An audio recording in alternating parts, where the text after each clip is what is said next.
All right, hello everybody. I'm back again with another episode.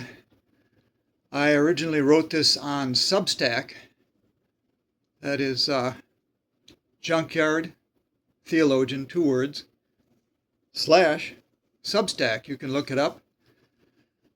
Probably better to read it than to listen to me. I'm not what you'd call a media personality, but I'm going to read it to you. And may God be blessed. May people be helped and saved. Okay, this episode is called The Cry of Sodom. Work my keyboard here till the cat comes back and destroys everything. Jesus, the Good Shepherd, said of Satan, "The thief cometh not, but for to steal, and to kill, and to destroy." That's John 10:10 in the King James Authorized Version. Satan is a murderer, a liar, and the father of lies. You can find that in John chapter 8, verse 44. If you're thinking like I am, and great minds think alike, an epiphany went off in all our heads. That sounds like the classic politician, federal judge, or TV newsreader. We can't all be wrong. Satan offered Jesus, come back here now. Satan offered Jesus all the kingdoms of the world and the glory of them, if he would fall down and worship him. That's in Matthew 4:8. Jesus, of course, refused, but vast numbers of people have accepted Satan's assistance in their pursuit of worldly gain. The highest recompense Satan's minions can offer him is blood sacrifice, the blood and the souls of the innocent, particularly children. Yeah, that's newsworthy today, isn't it? We're seeing more and more. What used to be hidden is coming into the light. Satan doesn't wait for people to reach semi-sentient adulthood so that he can destroy God's image in a fair fight. He targets children before they're born. He kills through abortion and violence, destroys their health through dope, big ag, and big pharma. Children are no longer raised by parents, but by smartphones, electronic media, and government schools. Each offers the same essential filth, wrapped in different packages, each robbing youths of their innocence. We can't forget family court, which reaps enormous bank by destroying families. Fatherless homes ensure the prison business stays lucrative. Then there are the molester elite. Not all elite are molesters, and many abusers are far from elite. But I'm going to go way out on a limb and say, by percentage, the elite are the mostest and the worstest. They that defile children are the worst form of scum who do not deserve to breathe. Satanic elites destroy children. They enjoy it. They get away with it. Success and power are not in themselves evil. There have been many righteous who have used both success and power to bless God and man. Money isn't evil. The love of money is the root of all evil. That's 1 Timothy 6:10.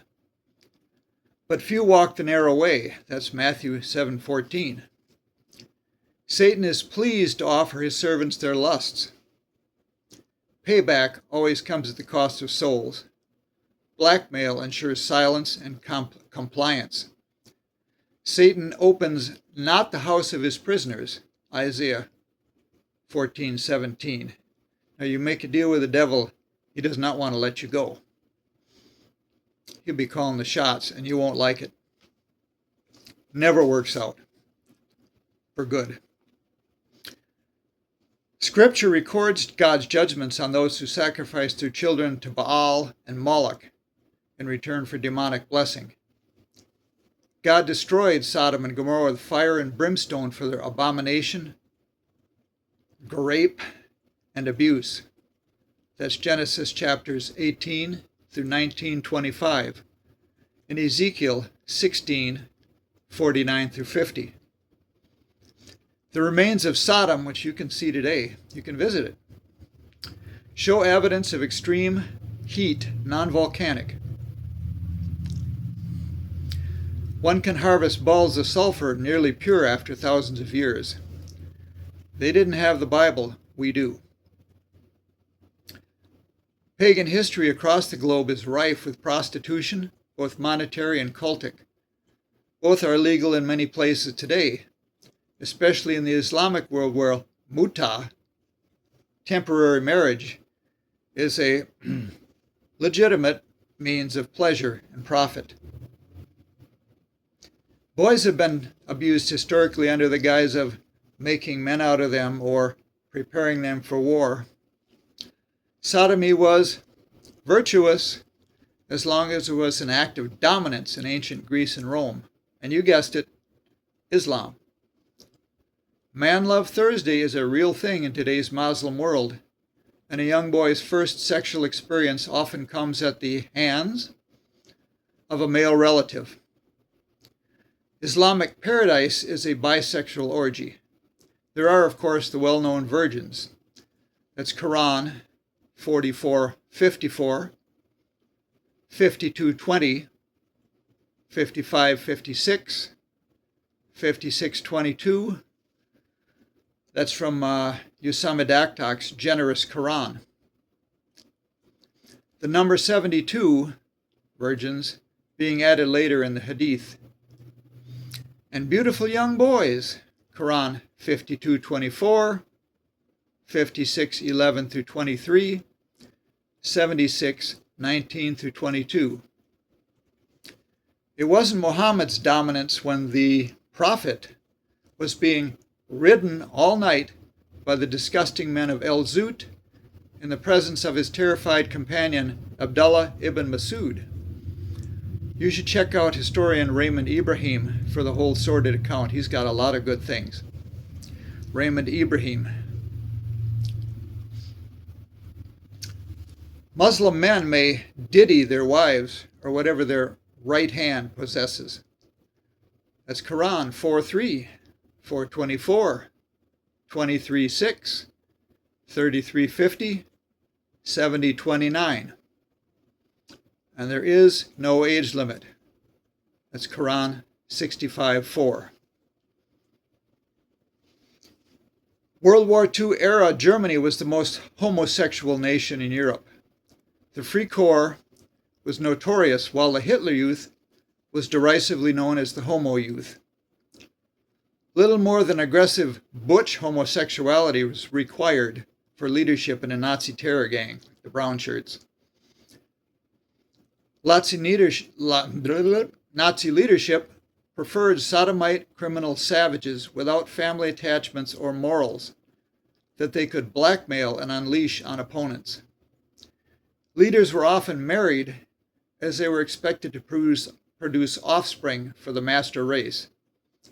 Hitler was, married to a beard named Eva Braun. You've heard the old sodomite proverb, business in front, pleasure in back. You can do some research. I listed here the pink swastika, Germany's national vice, the rise and fall of the Third Reich, the hidden Hitler. There's more, but that'll do you. See Triumph of the Will, the film, the Nazi propaganda film by the lesbian propagandist Leni Riefenstahl, if you thought Hitler was manly. I've seen it. Yeah, it's worth a look. It will change your mind about Hitler and the Nazis. Never forget that thousands of Nazi war criminals escaped capture via Vatican rat lines and the Red Cross. Hitler received sanctuary in South America, while the U.S. government sought out and employed thousands of Nazis in our CIA and NASA. The Federal Bureau of Instigation was corrupt long before we had a CIA. If the FBI is not committing crimes, it's often covering them up. Now that we're up to speed, let me state directly that the U.S., along with many other nations, is run by banksters, drug traffickers, human traffickers, sex fiends, and consumers of children. Pedophiles rule the world. Not being an initiate into dark circles, let me just scratch the surface. Over in the UK, the late and notorious isn't a strong enough word, Sir Jimmy Savile, media darling, children's champion, oh yeah, friend of the Iron Maiden Maggie Thatcher and the Crown, ravaged children for years. Rumor has it that he was into dead bodies as well. Yeah, demonism is always at work in perversion. Muslim savages, asylum seekers, diddy women by the thousands, virtually unhindered.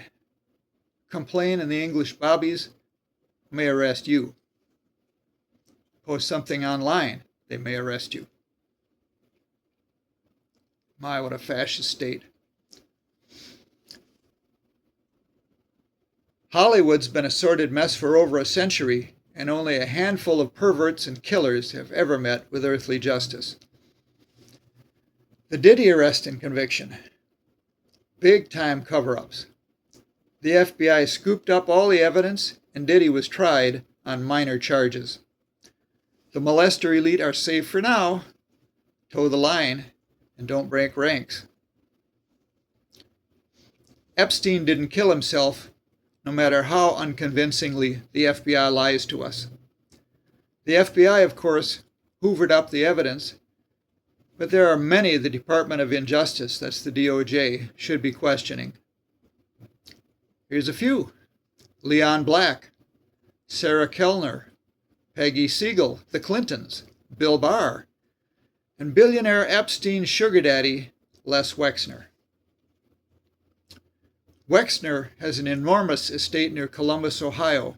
As a Christian, I can tell you Columbus is a satanic stronghold. Been there numerous times. Dr. Richard Strauss was an MD at Ohio State University in Columbus from 1978 to 1998. At least 177 male students have accused him of molestation to no avail. Lawsuits still pending. Columbus boasts the nation's second largest sodomite pride parade, clothing optional.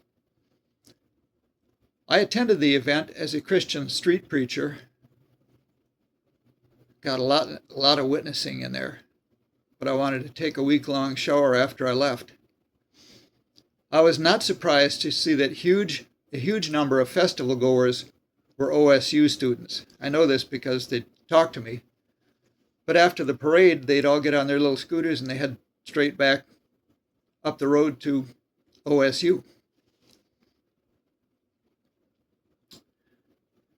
There was the Franklin Federal Credit Union scandal of 1988. Its director, Larry King, had embezzled enormous sums. An investigation revealed he was involved in a child trafficking ring out of Boys Town, Nebraska, one that led to the Reagan-Bush White House. Many died under mysterious circumstances, including former DCI Director William Colby, who had nervously stuck his nose in the case. King was convicted of financial fraud. No one else went to prison except a sex abuse victim. Craig Spence, a Washington lobbyist, was alleged to have run a callboy ring out of the White House. But since he Epsteined himself, we may never know. The Finders cult case was curious. 2 men were arrested in Tallahassee, Florida, February 4, 1987. In their possession were 6 ragged, malnourished children, 6 boys from the pictures I've seen. Law enforcement did their work uncovering a cult operating out of the Tony Georgetown area of Washington, D.C., with a farm in Culpeper, Virginia. It took all of 2 days for the FBI to move in, ordering a news blackout and local law enforcement off the case, citing national security issues. And no wonder. Cult children were basically feral abused, some sexually, and raised to obey the collective rather than parents. Inside the DC headquarters were sophisticated computers, connection to foreign embassies via telex, passports, stamped visas, foreign money, coded messages to North Korea, Malaysia, China, and the USSR. The Culpeper Farm had underground tunnels and bunkers. Headquarters had a map of DC underground tunnels. And they had a lot more in there. Too long for this article. The cult leader was one Marion D. Petty, associated with military intel, the CIA, NSA, and DIA, that's the Defense Intelligence Agency. As a side hustle, he rented rooms to intel personnel, both foreign and domestic. His wife, Isabel, worked for Army Intel and the CIA. The operation cult vanished into thin air along with the investigation, and the children were remanded to the custody of relatives, no questions asked. Records of the investigation are almost all missing or redacted. Who'd have thunk it? It's important to note that DC is the home of Georgetown University, the preeminent Jesuit school in America. Jesuits are the lowest black ops dirt of the Catholic institution, at least as far as known to us peasant masses. They exert tremendous malign power over whatever they infest. The male clergy of Rome the male clergy of Rome are well-known connoisseurs of young boys, like the boys of Father Flanagan's famous Boys' Town, though laymen run the institution as of late. And nuns aren't exactly saints either. The missing/exploited subject is apparently inexhaustible. Here are a few more scratches. The Joe Paterno, Jerry Sandusky child abuse scandal. Joe Paterno was, I believe, the coach of the Penn State Nittany Lions. I believe that, yeah. People died mysteriously over this one, including Joe. How do you molest children in a college locker room for years and no one takes action? You and I couldn't walk into that locker room, escorted or not. Larry Nassar, former U.S. Olympics doctor. Dear U.S. Olympics big shots, wouldn't it have been better to have spent a few more of your billions on another doctor?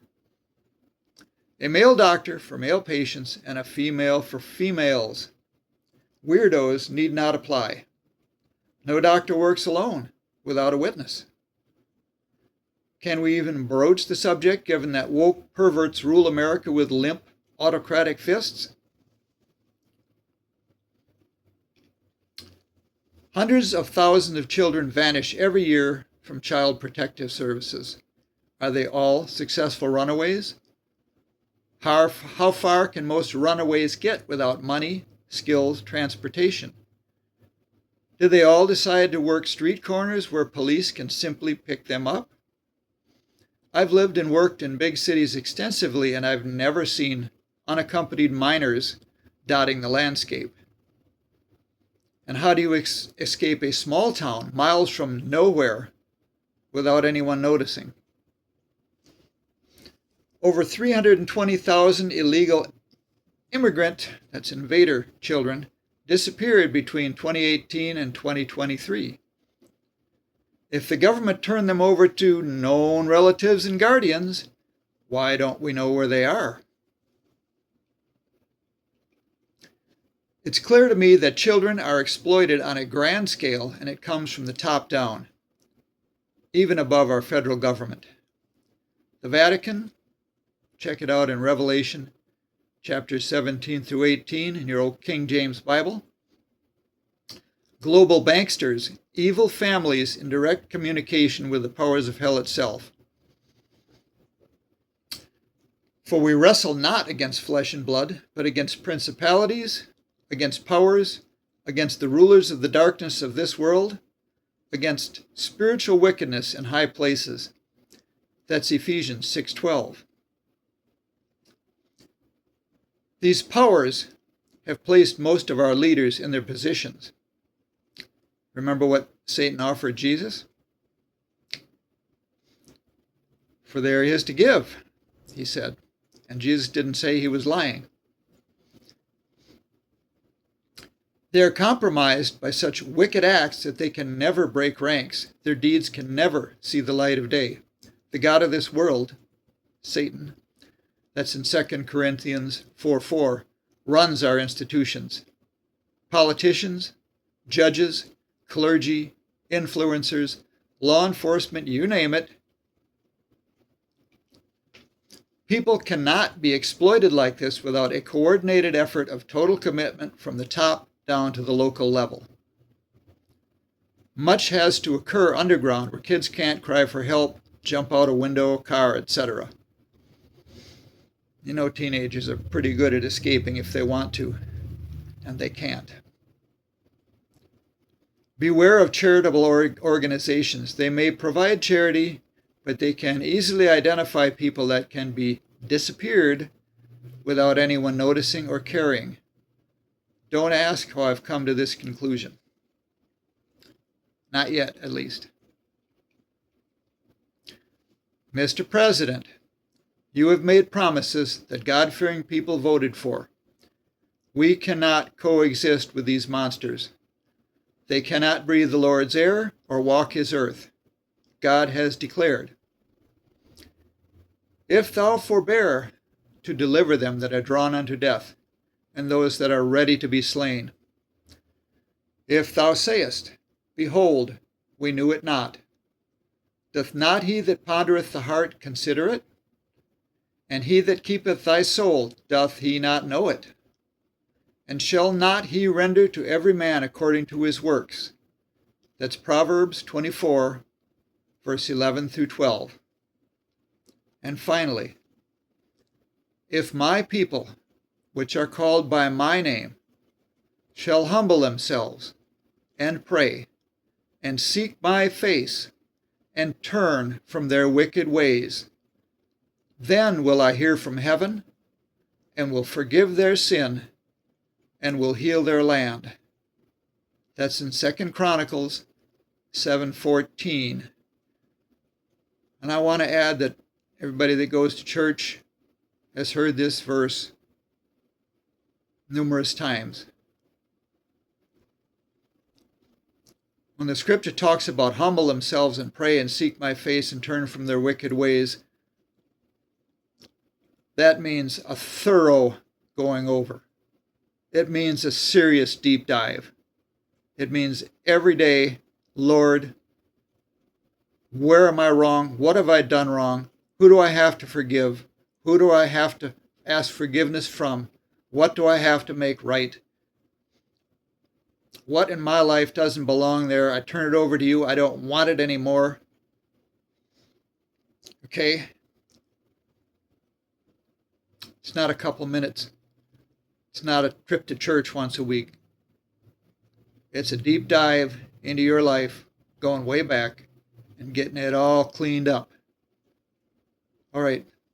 God bless your life, my life, all of our lives. God bless. See you the next time, God willing.